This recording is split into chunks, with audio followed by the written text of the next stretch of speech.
Hello दोस्तों, मैं हूं आकाश और स्वागत है आपका मेरे YouTube channel sky travel vlogs पे। हाजिर हूं आपके लिए एक और इन्फॉर्मेटिव वीडियो लेके। आज की हमारी वीडियो में हम आंसर करेंगे हमारे व्यूअर्स के जो बहुत सारे जो क्वेश्चंस हैं, वो कंटिन्यूसली जो हमें पूछते रहते हैं हमारे कमेंट्स में या फिर मेरे इंस्टाग्राम पर।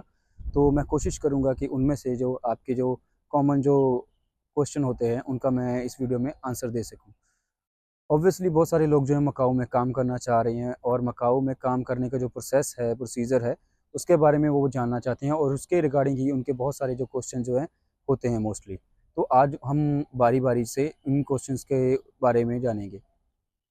तो आज की वीडियो में हम इन सभी क्वेश्चंस का आंसर करने का कोशिश करेंगे। मकाऊ को लेके जो लोगों के मन में सबसे पहला क्वेश्चन आता है वो यही होता है कि मकाऊ आने के लिए क्या आपको वीज़ा की ज़रूरत है या नहीं? तो इसका एक सिंपल सा आंसर मैं आपको बता देता हूँ। ऑलरेडी मैं अपनी कई वीडियोज़ में बता चुका हूँ। एक बार मैं दोबारा से बता रहा हूँ ताकि सब लोग जो ये वीडियो देख रहे हैं, वो भी ये जान पाएँ कि मकाऊ जो है एक वीज़ा फ्री कंट्री है इंडियन पासपोर्ट होल्डर के लिए। अदर नेशनैलिटी के लिए आपको खुद से चेक करना रहेगा, पर स्पेशली जो इंडियन पासपोर्ट होल्डर हैं, उनको मकाऊ का वीज़ा बाय करने की या अप्लाई करने की ज़रूरत नहीं है।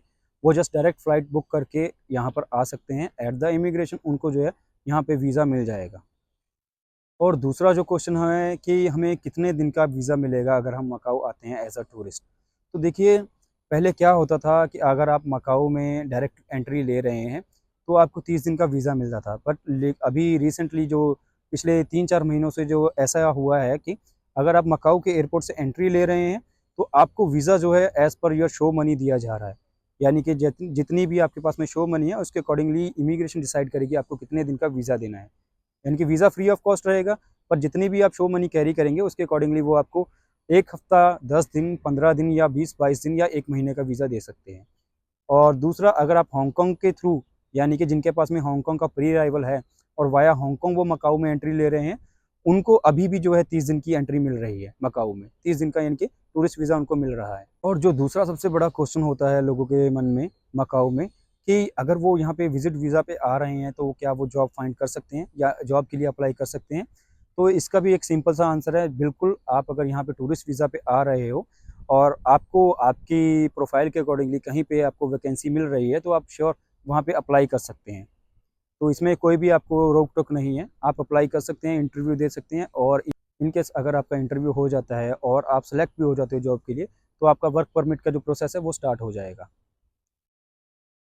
और तीसरा सबसे बड़ा जो क्वेश्चन होता है, बहुत सारे विज़िटर पूछते हैं कि क्या मकाऊ का स्टिकर वीज़ा होता है या स्लिप वीज़ा होता है या एक जस्ट स्टैम्प होती है? तो मैं आपको बता दूँ, मकाऊ के अंदर जब भी आप एंट्री करेंगे, एंट्री और एग्ज़िट की आपके पासपोर्ट के ऊपर कोई भी स्टैम्प नहीं लगने वाली है और ना ही कोई स्टिकर वीज़ा मिलेगा।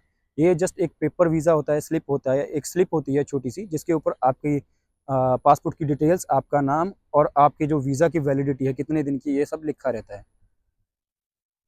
और लोगों का एक और सवाल रहता है कि अगर आपको यहाँ पे जॉब मिल जाती है और वर्क परमिट आप अप्लाई करते हैं, तो वो कितने दिन में होगा? तो ये मैं बता देता हूँ। देखिए, नॉर्मली यानी कि अगर इमिग्रेशन डिपार्टमेंट में ज़्यादा भीड़ नहीं है, यानी कि ज़्यादा वर्कलोड नहीं है, तो उस केस में आपका जो प्रोसेस है वो 10 वर्किंग डेज़ में कंप्लीट हो जाता है। यानी कि आप 2 हफ्ते का समय लेके चल सकते हैं, यानी कि बिकॉज़ सैटरडे, संडे आता है तो वो यहाँ पे ऑफ रहता है इमिग्रेशन का। तो इतने टाइम में आपका जो वर्क परमिट है, वो रेडी हो जाता है। और जिन लोगों को मकाऊ का वर्क परमिट के बारे में नॉलेज नहीं है, उनके लिए मैं बता देता हूँ कि मकाऊ का जो वर्क परमिट है, वो स्टार्टिंग से लेके एंड तक क्या प्रोसेस होता है। सबसे पहले आपको एम्प्लॉयर फाइंड आउट करना होता है। इन केस आपका इंटरव्यू हो जाता है, आपकी सिलेक्शन हो जाती है, आपको एम्प्लॉयर मिल जाता है, तो वो इमिग्रेशन में आपके जो पेपर हैं, वो लगा देता है।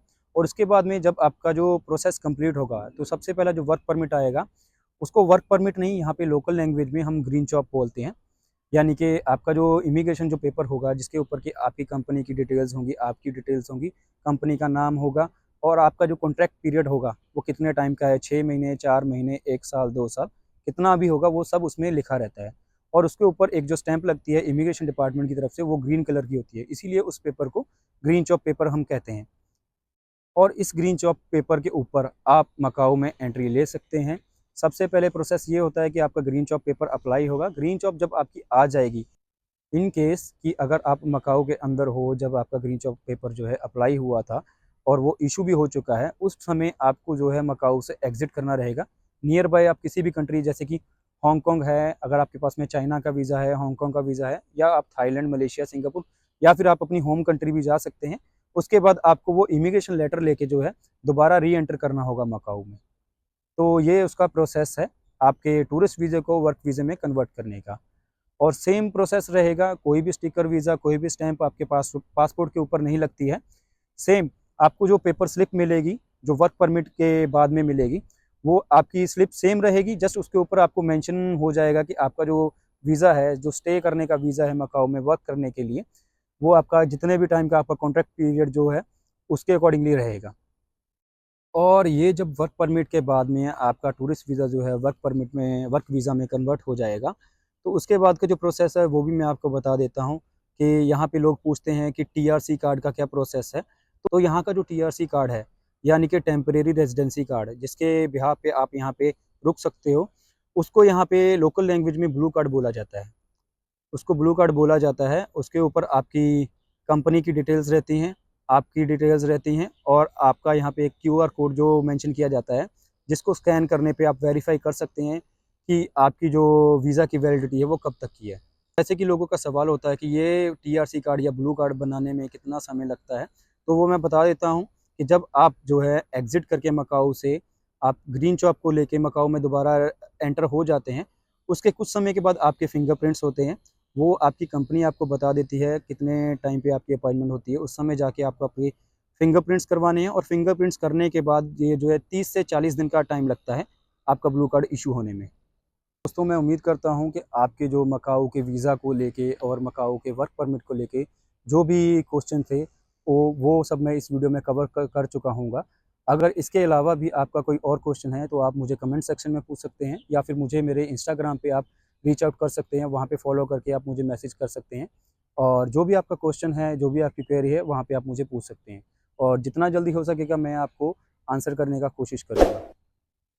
तो ऐसी ही और इन्फॉर्मेटिव वीडियोज़ को अगर आप देखना चाह रहे हैं तो आप मेरे चैनल को सब्सक्राइब कर सकते हैं, और मुझे इंस्टाग्राम पे फॉलो भी कर सकते हैं।